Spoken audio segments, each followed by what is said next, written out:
Welcome to new TV Telugu. ఇప్పుడు AP top 10 చూద్దాం.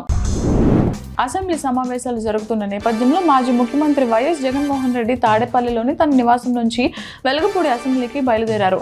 ఈ సందర్భంగా వైసీపీ కార్యకర్తలు పెద్ద సంఖ్యలో చేరుకుని ఆయనకు ఘన స్వాగతం పలికారు. జగన్మోహన్ రెడ్డి వారికి అభివాదం చేసుకుంటూ అసెంబ్లీకి వెళ్లారు. ఏపీ అసెంబ్లీ సమావేశాలు ప్రారంభమయ్యాయి. ఉభయ సభలను ఉద్దేశించి గవర్నర్ అబ్దుల్ నజీర్ ప్రసంగిస్తున్నారు. మరోపక్క శాసనసభకు వైసీపీ ఎమ్మెల్యేలు ఎమ్మెల్సీలతో కలిసి జగన్ చేరుకున్నారు. ప్రతిపక్ష హోదా ఇవ్వాలి అనే ప్లకార్డులను బ్యానర్లను పట్టుకుని వీరు అసెంబ్లీకి చేరుకున్నారు. వైసీపీ సభ్యులంతా కూటమి ప్రభుత్వానికి వ్యతిరేకంగా నినాదాలు చేసుకుంటూ వచ్చారు. గేట్ నెంబర్ 4 నుంచి ప్రభుత్వానికి వ్యతిరేకంగా నినాదాలు చేసుకుంటూ వీరు సభలోకి వెళ్లారు. గవర్నర్ ప్రసంగిస్తున్న సమయంలో ఆయన ప్రసంగానికి పదే ఆటంకం కలిగిస్తూ వైసీపీ సభ్యులు నినాదాలు చేశారు. అయితే 11 నిమిషాల వ్యవధిలోనే గవర్నర్ ప్రసంగాన్ని బాయ్కాట్ చేసి సభ నుంచి బయటకు వెళ్లిపోయారు. ప్రకాశం జిల్లా సింగరాయకొండ గురుకుల పాఠశాలను ఏపీ ఫుడ్ కమిషన్ సభ్యుడు లక్ష్మారెడ్డి ఆకస్మికంగా తనిఖీ చేశారు. ప్రభుత్వం నిర్దేశించిన మెనూ అమలు కావడం లేదని, విద్యార్థులకు సరిపడా భోజన వస్తువులు కల్పించడం లేదని పాఠశాల ఉపాధ్యాయులపై ఆయన ఆగ్రహం వ్యక్తం చేశారు. స్టాక్ రూమ్ లో పాడైపోయిన వేరుశనగ పప్పును గమనించి ఈ విషయాన్ని సోషల్ వెల్ఫేర్ సెక్రటరీ దృష్టికి తీసుకువెళ్తానని తెలిపారు. బోగోలు మండలం కొండబిట్రగుంటలోని బిల్వకోట శ్రీ ప్రసన్న వెంకటేశ్వర స్వామి దేవస్థానం పాలక మండలిలో రిటైర్డ్ రైల్వే ఎస్ఐ పసుపులేటి బాబురావుకు సభ్యుడిగా స్థానం కల్పించారు. ఈ సందర్భంగా కాపు నాయకులు, మోహన్ రంగ విగ్రహ కమిటీ సభ్యులు ఎమ్మెల్యే కావ్య కృష్ణారెడ్డిని కలిసి కృతజ్ఞతలు తెలిపారు. దేవస్థానం అభివృద్ధికి పూర్తి సహకారం అందిస్తామని ఎమ్మెల్యే హామీ ఇచ్చారు.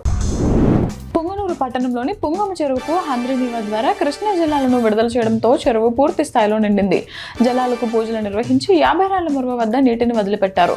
మొరవ ప్రారంభం కావడంతో ప్రజలు ఆసక్తిగా తరలివచ్చి కృష్ణమ్మ జలాలతో సెల్ఫీలు తీసుకుని సంబరాలు చేసుకున్నారు.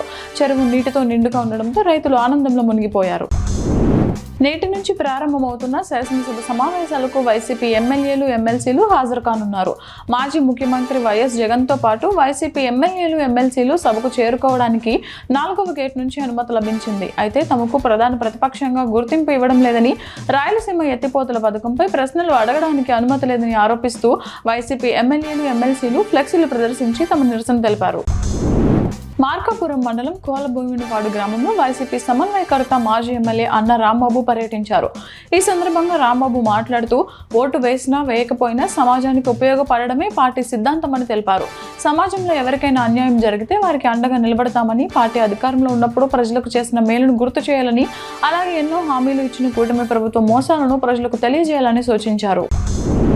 శ్రీకాకుళంలోని కలెక్టర్ బంగ్లా సమీపంలో ఉన్న శ్రీ ధర్మశాస్త్ర దేవాలయంలో తెల్లవారుజామున శ్రీ లక్ష్మీ గణపతి హోమాది కార్యక్రమాలు భక్తి శ్రద్ధలతో నిర్వహించారు. ఆలయ అర్చకులు మావుడూరు బాల భాస్కర్ శాస్త్రి తెలిపిన వివరాల ప్రకారం ఈ కార్యక్రమంలో భక్తులు అధిక సంఖ్యలో పాల్గొన్నారు. అనంతరం అయ్యప్ప స్వామికి ప్రత్యేక పూజలు కూడా జరిగాయి. ప్రతి బుధవారం ఈ కార్యక్రమాన్ని నిర్వహిస్తున్నట్లు ఆలయ వర్గాలు వెల్లడించాయి. రైల్వే కోడూరు మండలం రాచపల్లిలో అనసూయమ్మ ఇంట్లో ఈ నెల 8వ తేదీన బంగారు గొలుసు ఉంగరం చోరీ జరిగింది. ఈ ఘటనపై బాధితురాలు పోలీస్ స్టేషన్లో ఫిర్యాదు చేయగా దర్యాప్తు చేపట్టిన సిఐ చంద్రశేఖర్ అదే ఇంట్లో పనిచేస్తున్న పాలేటి చెన్నమ్మ మనుడు మురళి దొంగతనం చేసినట్లు వెల్లడించారు. మంగళవారం బంగారాన్ని విక్రయించేందుకు ప్రయత్నిస్తున్న సమయంలో నిందితుడు మురళిని కోడూరు పోలీసులు అరెస్ట్ చేశారు. చిత్తూరు జిల్లా పొంగనూరు పట్టణంలో హంద్రీనీవ రివర్ ద్వారా కృష్ణా జలాలు పుంగమ చెరువుకు చేరాయి. దీంతో కోనేటిపాలెం వద్ద ఉన్న మరవను ఊరి ఆచారాల ప్రకారం ఘనంగా విడుదల చేశారు. చెంగారెడ్డి వీధి నుంచి నగర వీధుల గుండా అమ్మవారికి పూజాది ద్రవ్యాలతో పెద్ద చెంగారెడ్డి వంశస్థులు ఊరేగింపు నిర్వహించారు. జమీందారుల కాలం నుంచి కొనసాగుతున్న సంప్రదాయం మేరకు పుణ్యమ్మకు విశేష పూజలు చేసి మరవను విడుదల చేశారు. ఈ కార్యక్రమాన్ని చూసేందుకు ప్రజలు పెద్ద సంఖ్యలో తరలివచ్చారు.